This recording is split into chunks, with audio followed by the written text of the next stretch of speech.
Get this in the recording. Get this in the recording. Listen. 500 cigarettes. Listen to that. What's up, YouTube?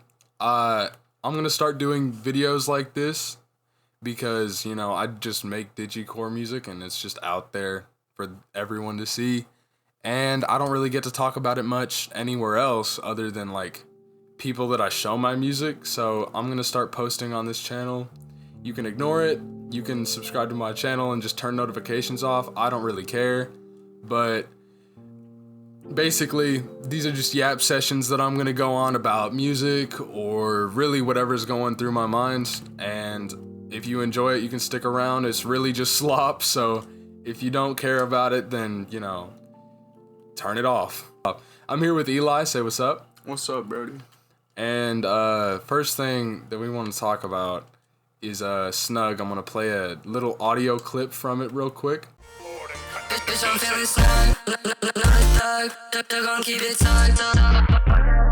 Lately I've been needing love, bitch, I'm stacking up the bucks, sipping on a jug. It's my latest digicore song, and I love digicore. Honestly, I'm not good with genres, so it might not even be considered digicore. It might just be like some hyperpop era stuff, but I want to touch on something that I said in the song. It's hard to hear the lyrics because you can barely hear it all over all the distortion and the instruments and stuff. But I feel like something important to touch on. I'm not a thug. That is a very important line in the song because I have shown a lot of people, whether it be in real life, in, you know, like VR games, because I like to socialize in VR games. Like I like to yap in VR games, you know, and so does Eli. Me and Eli both like go around. We just yap. Something that I've been wanting to say, and I feel like I need to say publicly, is that like I talk about all this shit in my songs, and I talk about like, you know, like stereotypical rapper stuff, but like that's all I am. I'm a rapper. I'm literally yapping about shit. I don't want to say I'm lying, but I low-key am. You don't lie. And I feel like that's important to say because like I feel like if I ever do get big, which I'm not expecting to get big. Like I'm not expecting to like one day open my SoundCloud and oh my god, I have 1 million streams. I don't really ever expect that, especially for Murvyn is really just, it's like an unsuccessful time, if that makes sense. You know what I mean? Like I love this kid. He's great. He's not gonna do shit for me, but like I'm so glad I made him. I love him so much. And honestly, I feel like it should stay like it, and his songs blow up, and that's makes me big. But retouching on that subject real quick because I kind of got off track. All right, I am not a thug. I am not like a fucking gangbanger, dude. I'm not out here. I'm not really struggling anymore. I did whenever I was a kid, but I don't even think that counts. All right. I grew up around a lot of rap growing up, and I grew up around a lot of people who liked rap growing up. And that just naturally became my music taste as a human being, was going into like the niche digicore subgenres and like hyperpop and stuff. Like that stuff really interested me because it was like it almost felt like a blend of like the EDM that I really liked whenever I was a lot younger and blended in with these like rap elements that I grew up around. But even though I love that music, I can't go around talking about how I'm paying my car bills, dog. Like, I don't really have, like, the sort of shit you would hear in a rap song going on in my life. And I'm really just not good at making lyrics. Like, I'm super unexperienced with it. I've been trying to get better at it lately, and I feel like I have. But I'm not really original whenever it comes to lyrics. It's not really something that comes natural to me, so it's kind of more difficult. But we're going to move on from that. That was a really long yap session. I'm probably cutting a lot from that. Since this is the first ever video going up on here, I feel like me and Eli both need to talk about how we started music. Yeah. And we'll go in chronological order. I definitely started a lot earlier than him, but Eli has been around for the ride for a long time, bro. For a long time. And I'm gonna keep my section pretty short because I already yapped for like fucking too damn long, alright? I started out with anything music related whenever I was like 9 years old, and my mom taught me how to play a simple chord progression on a piano. That's how it started. My mom knew one song on the piano and she taught it to me. And ever since then, I just played around with those different chord progressions that I learned, and over time, that just led me to start like testing out like apps on my phone and shit, like, and making music that way, and then eventually evolving to BandLab and then Ableton, and now we're here today. Like, that's literally how I got started, was just a chord progression on the piano that my mom remembered learning when she was a kid. And I really want to emphasize in this video, I just want to touch on this real quick. If you're starting music and if you're doing music yourself, and I feel like a lot of people say this, but I feel like no one actually like expresses it. Your music, it's not gonna be good and it's not gonna be bad. All right. You're not gonna know if your music is gonna be good or bad. It's probably gonna be bad when you first start out. It's probably gonna be bad for a while, but just be consistent. Like, the only reason I'm as good with music today is because I had apps on my iPhone 7 that I could make music with, and I was bored at home because it was the pandemic. And I just wanted to do anything with my time. And I'm lucky that that timing worked out. But anyone watching this video, you're probably not as lucky. You probably are gonna have to really like take time out of your day and think, hey, should I work on some music today? And all I have to say, do it. Just get on BandLab or Medley or whatever like app you have on your phone, or even if you like have a cracked version of FL on your PC, go do that shit. But now we're gonna get into how me and Eli started, if you want to start out. Okay. So I started about maybe 3 years, 4 years. We gotta talk about the YouTube Shorts incident. Oh no. We won't leave any clips, but where it all started is our boy Eli here. Back in middle school, he heard Rap God. Oh no. And he was moved. He was Oh no. he was starstruck. Oh, I was amazed. And our boy here, he released a freestyle at like 12 years old.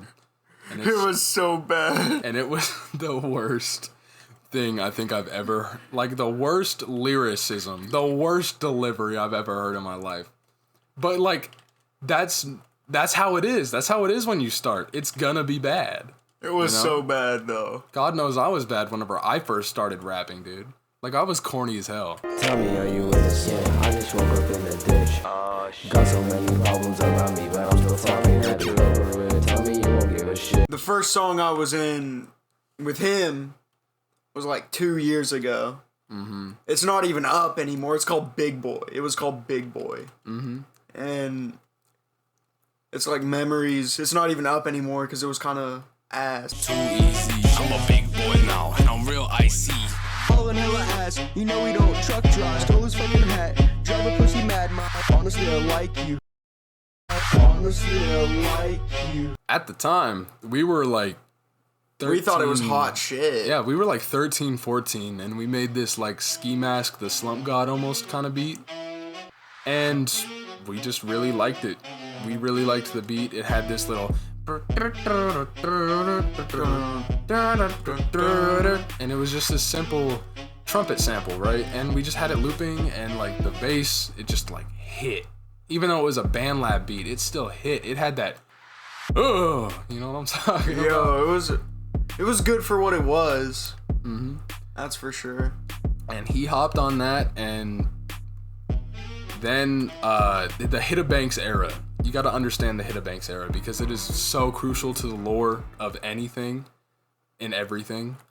So I'm probably gonna be releasing an archive for like all the songs that I made on the Hitabanks, but I'm gonna go ahead and play a clip of the first song he was in on Hitabanks, because this was like the first time that he had lyrics that weren't like, they weren't forced, they were like natural. Like, we had been making music in between Hitabanks, but like this was like the first time like he really delivered like a performance that was on par with mine.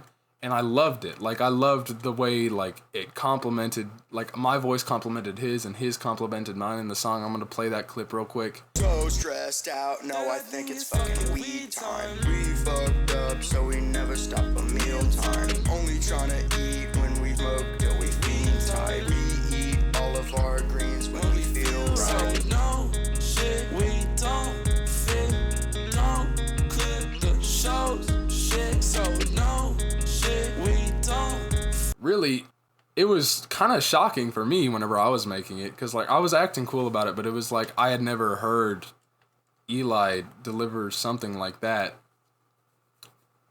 Also, I'm sorry for the gameplay. I've been so caught up in talking that I've just been low-key wandering around. But, He's been meandering. yeah. But yeah, that was the first song that he really delivered, like, a good performance in, and it was just really good. Other than Skate on Zach, that one was also pretty good, but we won't touch on that because I'm not even going to go through the trouble of finding it, to be completely honest. But That's where it kind of started. yeah, that was kind of like the official start. That was Free Time. And then my most recent song with him was Refill, actually. Refill. And Refill, let's be honest, Refill was fire. Refill was... Yeah, that's the love child right there. That is one of my favorite songs I've ever made. The beat is just angelic. The vocals are angelic. Mine are like bright and poppy, and his are like ambient. It's so good. It's actually so good. But that's kind of how it started between us. Yeah. And that's kind of the lore. There's a lot of details. We'll catch up on the details probably later on if we do this again. But we'll talk about it more at the end of the video, because I feel like there's a lot to talk about whenever it comes to like new Kill music. that thing. Yep. But we are going to try to release something this weekend. Like, this video going up, it's coming out on Saturday. Like, this is going up at 12 p.m. on a Saturday, alright? This song will probably come out either today or tomorrow, or anyone that's watching this video 3 months after it was released, honestly, good luck finding it. Because we don't know the name, we don't know what the cover is gonna look like, we don't know shit, alright? We just know that we're about to cook. We just know that in general, in a very general sense, we are going to cook something up. But yeah, that's kind of that kind of covers how we started music and stuff. Yeah. It's not really too crazy of a story, just kind of basic. But hey, that's just kind of how it is. Sometimes life is just, it's not super interesting. It's just kind of how things happen. Yeah. But next we want to talk about something a little bit different, a little bit wonky and wacky and not so wonderful. Someone else that I made music with, very talented dude, his name is Xavier, and he kind of makes beats. He doesn't really make beats, he kind of just loops samples. Main thing I'm trying to say, me and him had a falling out, and for basically the entirety of Murvyn, he was just kind of like not a thing. He went back and changed some of his songs. He went back and changed some of his song names to make sure to include like my new name, Murvyn. But really, that was it. But recently, we kind of rekindled that, you know. I was just kind of like, yo. He was kind of like, yo.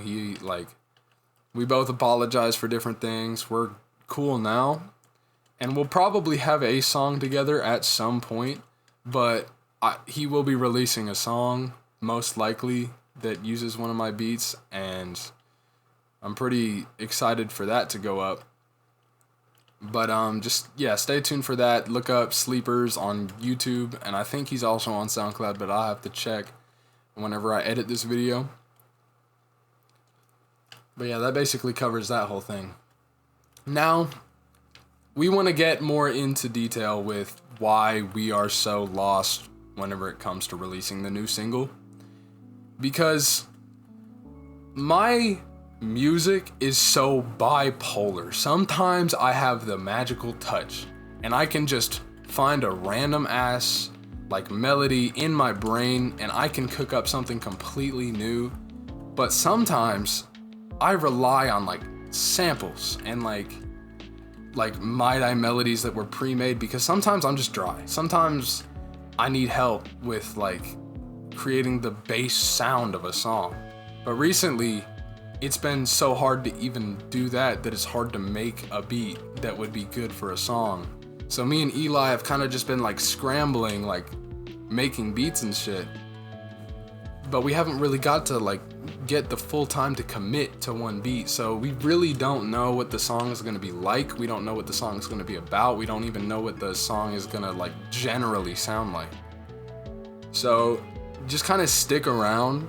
Either this weekend or next weekend, we'll try to release something. There's no guarantees on that though. I want to make that completely clear. There is no guarantees, because lately music has just been hard for me. Even though a lot of my free time just consists of me in Ableton just fucking around with shit. I haven't been able to make a good Murvyn beat lately.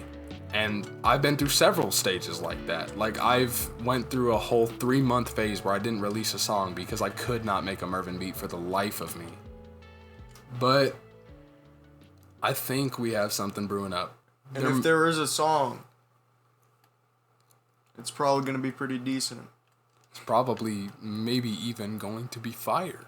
But that's not up to us. That's up to whatever my brain decides is gonna happen, because my brain is bipolar. That out. I said bipolar like I had Down syndrome. No, don't cut it out. Just like have a very loud bleep over it. No, that'll just be like distracting, bro. Honestly, I'm just gonna cut it out. Okay. But yeah, be looking forward to it, but don't have like crazy expectations for it either. But it's probably gonna happen. It's probably gonna happen. I feel it in my bloodstream. I feel it in my bone marrow, alright? I feel it in my balls. It's percolating. It's percolating. It's percolating. But yeah, I think we're gonna peace out for this video. I'm gonna get to editing it, and it'll be up tomorrow on Saturday. We're recording this at 11:35 p.m. because we just wanted to. This channel is gonna be laid back. There might be some like highly edited content for you guys to consume later on if I end up enjoying it. But that's if I enjoy it. So yeah, I'm gonna peace out. Peace. I hope you guys have a wonderful, amazing, fantastical, romantical day. And goodbye, beautiful people. Beautiful people of New York City. I'd like to announce prostitution is now legal.